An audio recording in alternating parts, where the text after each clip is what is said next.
On regarding Supernatural, Katie, who loved your arrangement of "Carry On, Wayward Son," wants to know: in the first few seasons of Supernatural, you worked with Jay Gruska, another composer. When a composer takes a deal to score music for the show, knowing that another composer will be involved, how does that impact the deal with the show, if it does at all? Well, it's actually a great situation. And Jay's still doing the show too. We switch every other episode. Isn't that rare? It's very rare. And Jay, first of all, let me give him props because he did the Carry On Wayward Son arrangement, the Cabela, which was genius. And he did an amazing job for the musical episode for that. But we got really lucky on this one. Jay and I at the time had the same agent, and there were two producers, and one was my friend Eric, who I live next door to, and the other was this guy Bob Singer, who had done two or three other TV series, and he had always used Jay. And at the time, they basically came to us and said, "Look, we can either fight, and one of you guys will get the job, and one of you guys won't, or why don't you have lunch?" And subtle hint. Yeah, and why don't you have lunch and see if there's any other option? Right. And the interesting thing is I was just starting Medal of Honor, and Jay was still doing a show called Charmed, as well as a couple other things. That was a good one. And we were both busy, and we kind of literally said, "Well, why don't we liked each other by the time we were done with lunch, and we said, why don't we just figure it out and do every other episode?" And the first year we would share themes a lot, which is probably what that question was about. We would share themes, we would share the sound. We developed the show's sound together. And then we've just been flip-flopping ever since. And as far as the deal, we don't, the deal's pretty much the same. I get my deal for my episodes and he gets his, and they're the same. It's me. So in a way, you'd split a season salary. Yeah, we basically split we each get half the season. Right. Yeah, and we've done that since the beginning, and it's actually been It's great. interesting. It's even been fantastic because there have been, times for both of us where if I know I have a movie that's a tough one, that I'll call him and say, "You know what, can you take 3 in a row?" And he'll do 3 in a row. And then he'll say, "Oh, you know what, I'm going to New York for because he does, some record stuff." So he's like, "I'm going to New York." Life. Yeah, so I'm going to New York. Can you take 2 in a row? And I will flip flop that way. It's worked out really wonderfully. That's amazing. Yeah, that's a great one. This is a good one from Spencer. As time progresses, so does technological advances. As a composer, do you find yourself using analog recording techniques or using modern recording techniques? Which one do you feel best captures the film, TV director the producer is looking for? That's a really great question. And first of all, we use both. And I would say I really love sort of doing it old school when you can. It's cost prohibitive, and it's also time prohibitive a lot of times. But there's been a couple situations. One, when we went back and we did the first James Bond game that I did, From Russia with Love, was sort of a throwback to the 60s classic. And so on that, we actually pitched the idea of, let's record the whole thing to 2-inch tape. And we went to Abbey Road and recorded it with as many of the original musicians as we could find. Really? So you went to Abbey Road, got the Bond original people. Musicians. How much of a thrill must that have been? It was amazing. I mean, we actually first of all, Abbey Road is like, anybody been to Abbey Road in London? It's like a spiritual type experience to go in there. It is totally spiritual, and it was amazing. And we actually got Vic Flick, the guitar player who played the original on Dr. No and all the way through. And we went in and we found out what kind of, as much as we could, what kind of mics they use, what kind of amps they use, and we kind of did it the real way with analog. And and I will say we A/B'd because we backed up digital. We had digital running with analog, and absolutely the analog sounded better, no doubt about it. And the other thing we did was Horrible Bosses. Because we tried to make that like a record, more like Black Keysy kind of thing. We actually recorded that on 2-inch as well, which made a big difference. Mm-hmm. Here we don't really have to do tape in here, but actually they took it out because they brought it in the other room. But we do have my daughter's name Neve, which is the name of my favorite board and preamp. Did we lose him? Hold on, we lost picture. Yeah, that's it. Just pop that. There you go. Can you guys still hear us? Back. There you go. Is that That's all us. good? No, we don't see them. Can we see you guys? Come on now. Everyone's leaving. That's why they pop. No. Hear you. We can hear you.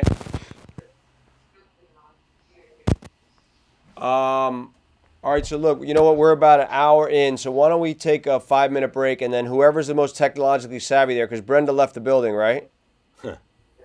Oh, there we go. All right, good. All right, we'll finish up with these questions, and then we'll take a quick break. Okay, so that was the Bond experience, and then a follow-up on the Bond was also from Spencer. What recommendations would you have for someone who wants to try to get into the video game scoring world for musicians? Easily. For composing? Yes, sir. Yeah. It's very similar to anything that I would say, both film and video games, is number one, work for somebody who's already doing it. And it could be a composer, but it could also very well be work for a sound designer, work for an audio director. If you can get a job even at a game company working for an audio director, all of those places would be a great place to start to make those contacts. You can always, if there's a part of the game that, that's not scored yet, or if they haven't hired anybody yet, you can always drop a couple of your pieces in and see if they play okay. So I would definitely do that. But then the other thing, I would always get to where the people who make those kind of decisions are. And for films, obviously, it's places like film festivals and things like, and screenings and things like that. But for video games, there's a couple of big ones. There's GDC, which is, I think, in the late spring in San Francisco every year. Game Developers Conference. Right. And it's basically it's like Sundance for game people. Right. It's like a big party for a week. And everybody goes up there. There's also something called Game SoundCon, which I think is down here. And then there's a couple of them in Europe too. Something in Germany, and there's a big one in the UK too. And go to all of those kind of things. I think South by Southwest even has a game thing now. Yep, interactive game, sure. Yeah, so find out where those are and get 9 of your friends and rent the cheapest condo you can find, and everybody sleep on the floor in a sleeping bag, and just go. You go work the room. Yeah, do it. It's just, like I said, the personality we talked about. You have to have the personality to go out there and walk up to people, shake their hand, and say, "I'm so and so. I'm a composer." And Can I send you some music? Can I send you some music? And most people you'll never deal with. They'll never take your call. They'll never listen to music. But as in Mike Knobloch, by the way, had a great thing. He's when he was coming up, he was an assistant for a producer, but he wanted to get into music, so he sent out 100 resumes. He got the film and TV directory, old school, sent out. But his wife at the time, girlfriend, was good with calligraphy or whatever you call it, and she basically designed nice stationery. And he sent out 100 resumes. He got one phone call from a guy named Robert Kraft. Yep. And Robert Kraft said, "I like the stationery, so I figured I'd give you a call." and he ended up hiring Robert. Yep. And Robert ended up hiring. He was there 14 years. Yep. So it's just interesting that you keep hearing the same things over and over from all of our people, that you got to intern, you got to work for free, you got to be out there hustling, you got to send your stuff out there, you got to really want it. So on that note, we're going to do a 5-minute bathroom break, and then this young fella is going to show you how he does his stuff a little bit, and we're going to look at some clips that he's done a little bit with or without music, and then we're going to let him get home to his broken-toed daughter. So 5 minutes, come right back. Great. Thanks, guys. You can see here, he's got, talk about what you have here. So everything I do, and pretty much everything anyone does, except maybe Mr. Williams on something like a Star Wars, at this point, pretty much everything has to be mocked up, which is, synthesized in a way that can basically give the directors and producers and everybody the feeling of what it's going to be like when you actually record something. So I've got, basically I've got a full orchestra and then some available. Let me turn up a little bit, make sure you guys can hear. But so I can get any patch I want. If I need a French horn, I can get French horns. If I need some strings and I want to do some kind of an action thing. You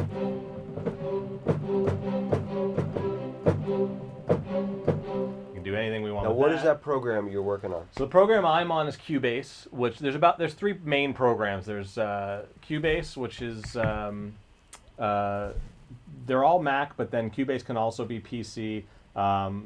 Most of the people at Hans's place use Cubase. John Powell uses Cubase. There's also something called Digital Performer, which I actually used to use.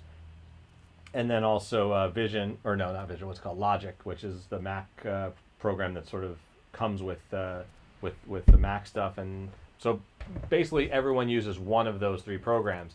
And then if you look on the right screen, if you want to get over there, everything, you sequence on Cubase, and then we send everything over here, which is Pro Tools, which pretty much everyone uses. I'm sure you guys know what Pro Tools is. So everything's being monitored and split into stems over there. So I print audio tracks of, strings on one and brass on another and that kind of thing. And so anytime a director comes in and wants to sit and says, oh, you know what, I'm not really sure what I want in that kind of a scene, and it's supposed to be kind of heartfelt. I'll go, okay, well maybe then we do want to, maybe we want like a nice, plug in a nice light piano thing, and it's like,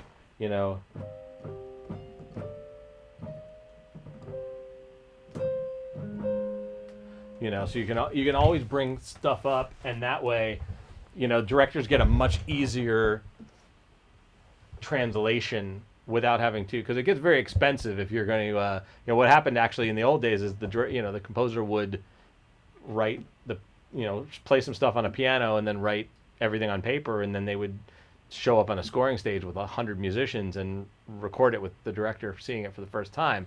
There's something incredibly trusting and musical about that, and magical, and especially when it works, it's the most amazing thing in the world. And when it doesn't work, it's really expensive. And what instruments do you actually play yourself? I'm a guitar player, so if you look up there, you'll see a bunch of my happy stuff, and so most of what I do is play guitar. I play what they call composer's piano, which is not very good, but enough to kind of get by. That is an actual term, huh? Composer piano. It's just sort of like, it's kind of like typing with two or three fingers. Right. It's like that. But hunt and peck, whatever. Mm-hmm. But I play enough to get what I need to down, and then orchestrate it from there. But we can pretty much get anything we need in terms of sounds, including also any kind of electronic stuff. So we can I can easily pull up something like anything like that. So you can lay something just on top of something for us now? Sure. Just like lay a piano melody on top of an electronic or something. Let's see where we are. So it's super easy. So say if you were doing, let's say we're doing like an action thing, and let's make sure we have a click. And I don't. There we go. Okay, so say you're doing something like this. So let's see.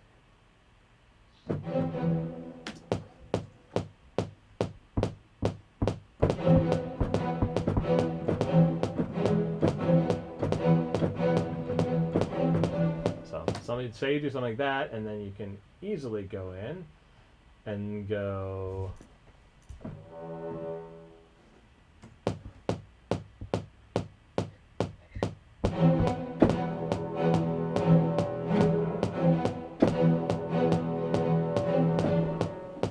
And then you can do.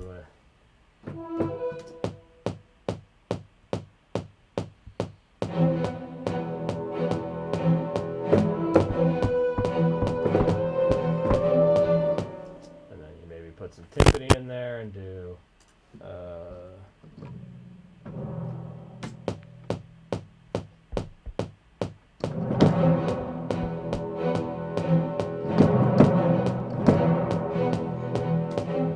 throw a little nice cymbal to give us some happy.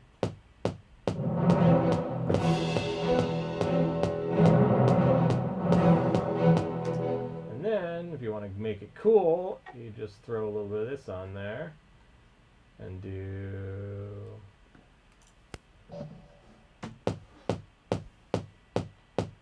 something's too quiet, isn't it? Alright, that was quiet, but let's see. Let's get like a big something you guys can hear. Hold on. Oh, and then let's say we want a little high string, it's creepy.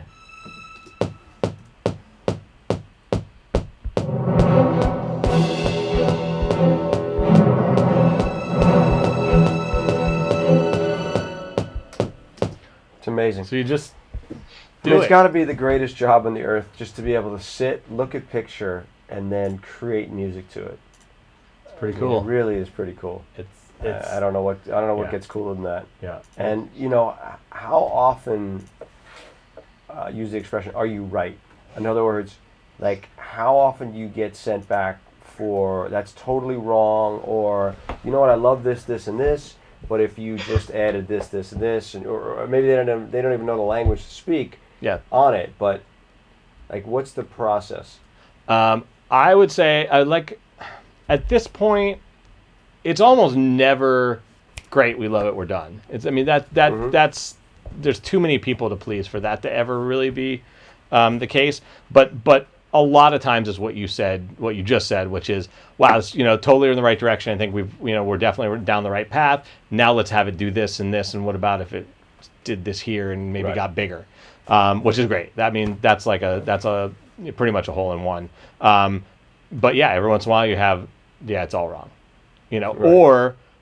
or you have even worse, which is you do it and they're like, love it, and then 2 weeks later, like, the more we think about it, it's all wrong, which has happened, and then at that point, the one thing I learned early on in my career, and I've heard Alan Silvestri, if you guys don't know who Alan Silvestri is, he Back to the Future and Forrest Gump and all that stuff, and he's first of all, he's legendary because he's amazing, but he's also legendary because everyone says he's the nicest, calmest guy in the business, and there was a seminar I went to of his when I was sort of maybe 5 years in, and he literally said, there was that one day where he had scored like this show Chips for a while, and he had done a couple of these little Eric Estrada. Yeah, and he said, he's like, there's a one day I figured out the thing that changed everything, which is that it's easier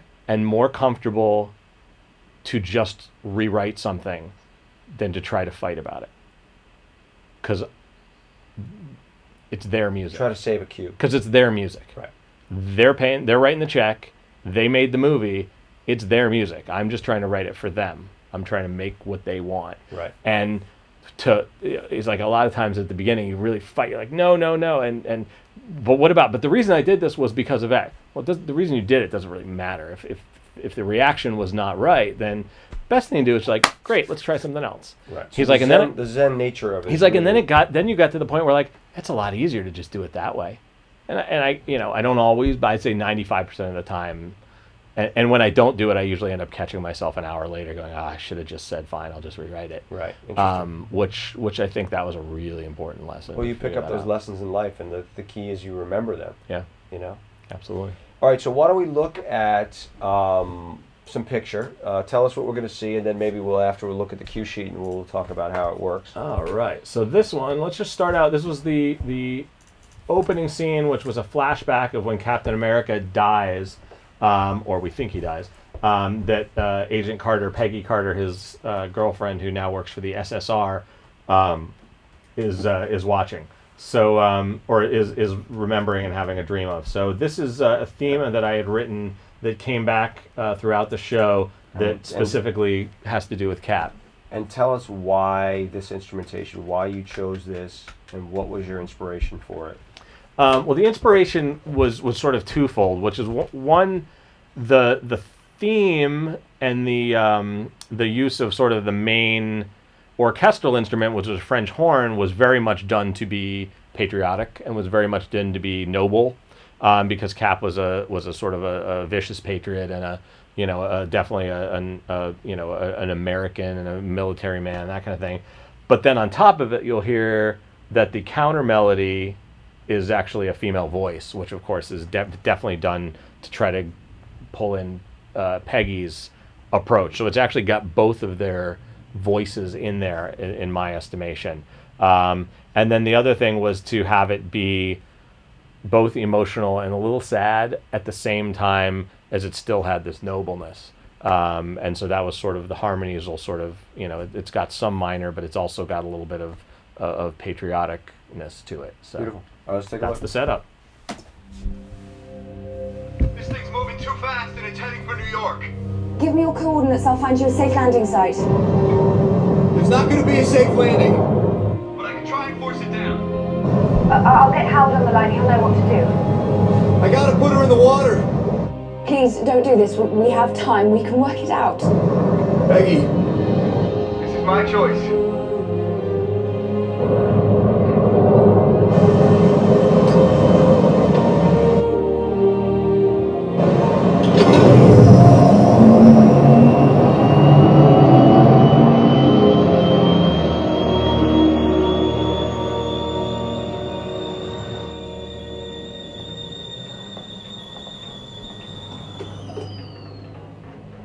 Obviously, a lot of plane noise in there, so I'm not sure how much of the actual score you heard, but that was what we did.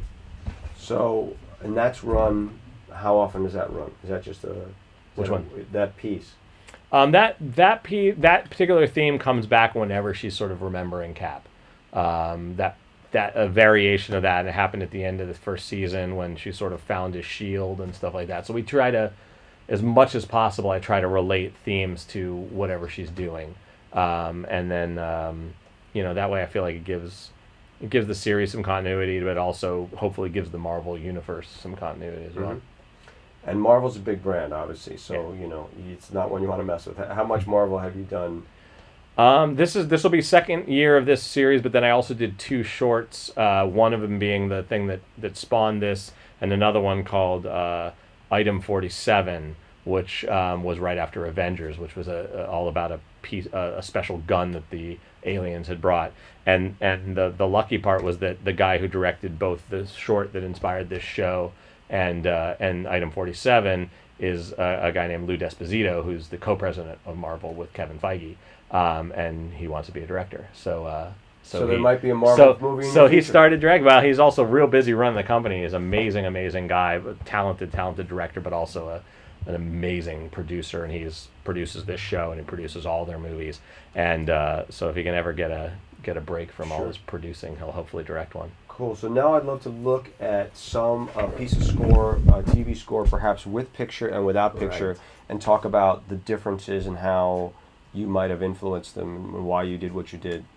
Okay, so let's go to Gallivant, which is kind of Tell a us crack about up. this show. So Gallivant is the show that I co-score with Alan Menken. Alan Menken, and Menken writes the songs, and it's sort of Monty Python-ish. It's about it's sort of a comedy in medieval times about a princess and her knight who is basically coming to rescue her, and the knight's kind of a screw up, of course, as is the king who he's trying to defeat.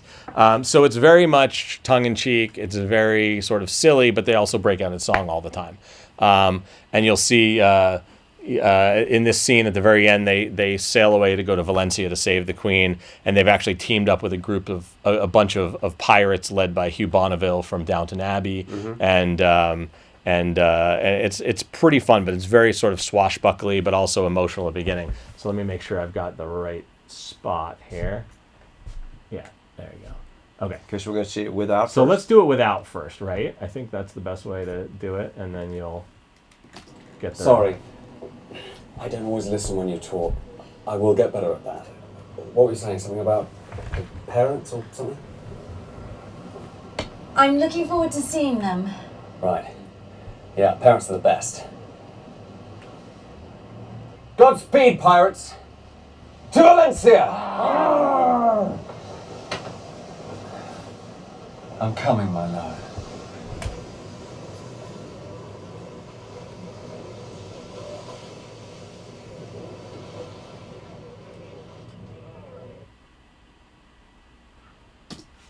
Okay. So, let me make sure this is right. So let me make sure this is going to play properly.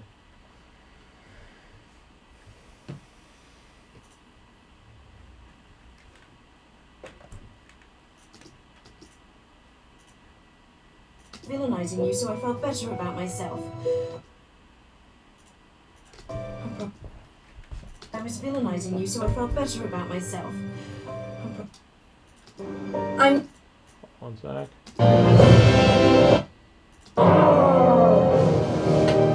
Okay. So, I'll actually play it from a little bit earlier, but you'll see that we wanted to play this super sweet moment between the queen and her knight, and then we sort of, there's a good example of pulling out for a joke, then we come back in for a little bit of sweetness, and then when he makes the exclamation that they're actually going to sail off to Valencia, then we go into full-on, pirates swashbuckling mode to lead us into the end of the episode. And you'll hear a little bit of the theme from the main theme of the show, which Alan wrote as the song Gallivant, and we also try, much like in Age of Carter, we try to bring back that theme as often as possible. So let's watch from here, and watch when the music comes out and what that does to the comedy. Gross. Listen, Gallivant. I think the reason I've been so difficult recently is that I was villainizing you, so I felt better about myself. I'm probably signing my parents' death warrant by telling you this, but I lied. I'm leading you into a trap. Gallivant? We're almost there. Did you hear anything I just said? Sorry. I don't always listen when you talk. I will get better at that. What were you saying? Something about your parents or something? I'm looking forward to seeing them. Right.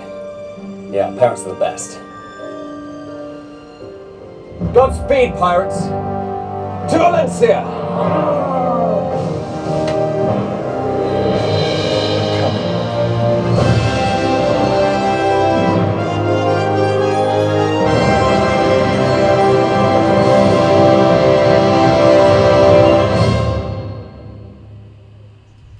So here you get to just be big, huh? And Yep. play it out. Oh, totally. I mean, just ripping it. Yeah. It was, and that was actually the mock-up. That wasn't even the real orchestra, by the way. Right, I noticed the green screen in Yeah, there. That was yeah. an early Yeah. version of it. So yes, but you see how we dropped out right when she realizes that he's paying no attention to her, and Right. then that gets our joke across, and then we come back in.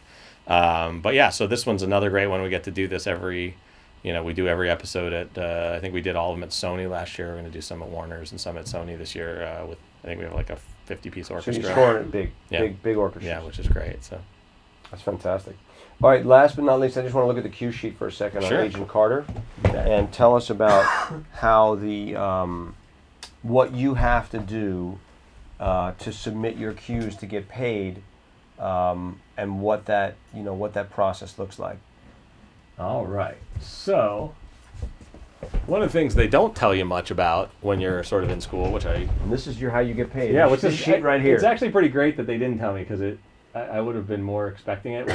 It started coming eventually, and it was pretty awesome. But basically, what it is every time your music plays anywhere in the world, on TV, radio, in anywhere but the U.S., even if it plays in a theater, the U.S. doesn't pay theatrical, but everybody else does.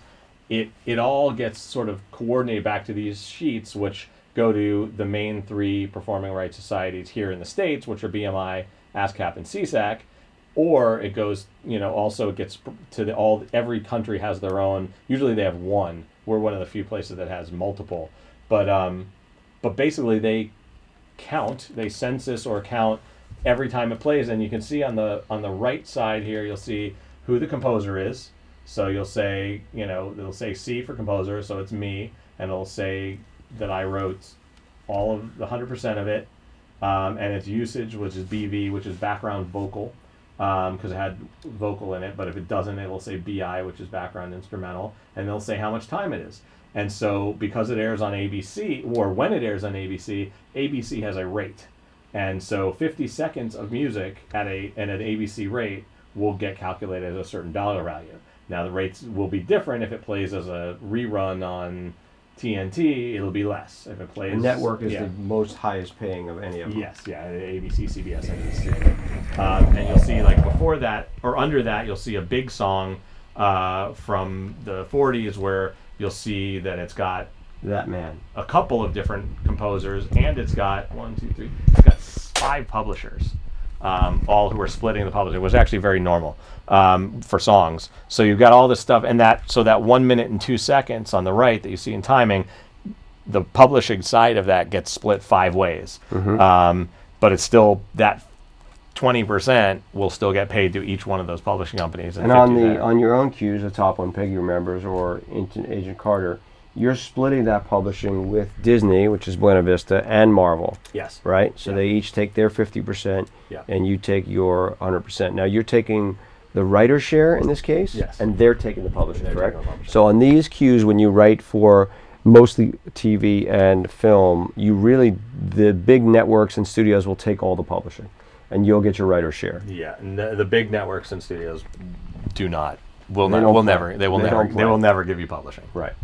So again, key terminologies here: VI, visual vocal; VV, visual vocal; BI, background instrumental; BV, background vocal; SRC.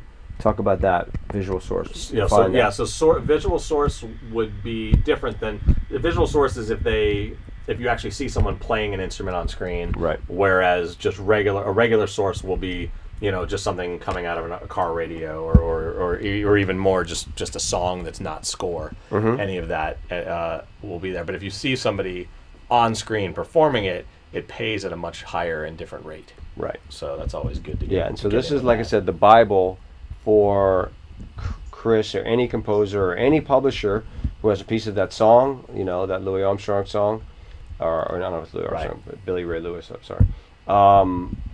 That's how they get paid. This cue sheet is super important. So cue sheets are going to be actually a big part of not a big part, but we're going to do one of our last classes. We're going to I'm going to come in and show the Janis Joplin documentary, which just co-produced, and the massive amount of music in that. We'll go over the cue sheet because it's crazy to figure out all the sources for that. A lot of live things from her performing, and it's a nightmare to figure out all the sources of these things. Ridiculous. Yeah. But there's, like I said, there's so many different things to it. But the cue sheet, it all ends up on the cue sheet. So that's pretty much a beautiful behind the scenes of what a composer does every day. And Chris obviously is operating on a super high level and dealing with quite a lot of projects and coordinating a lot of things, and he has help, but that's the most important. You gotta find good help. Oh my, it's not easy. It's not easy. I'm very thankful to. So do you look for students who are music students to come and, like, when they want to intern, how do you do that kind of thing? We usually have interns, or now we have actually a fellowship program that we developed where they come in and they have certain things that they want. Sometimes they come because they specifically are interested in engineering, mixing, audio stuff, so they'll be more in the studio part, or if they're more in the composing side or tech side, anything like that, they'll be here. We've got 9 different composing rooms in the building, plus a full recording studio, and a control room with a big euphonics board in it. So we'll have, depending on people's preference, they'll apply. You can, I'm trying to think of, I think it's just info@sonicfieldmusic or sonicfieldstudios.com. But yeah, we'll get people in, and they'll be here for probably 3-4 months, and then we'll get an idea of how well they work. And a lot of people who have started as fellows or interns for us have ended up being assistants, and then either move on up co-writers or programmers or orchestrators. So I definitely think that's sort of the best way in, and we definitely use a lot of people who are sort of just coming out of school. Obviously you have to be local, sure.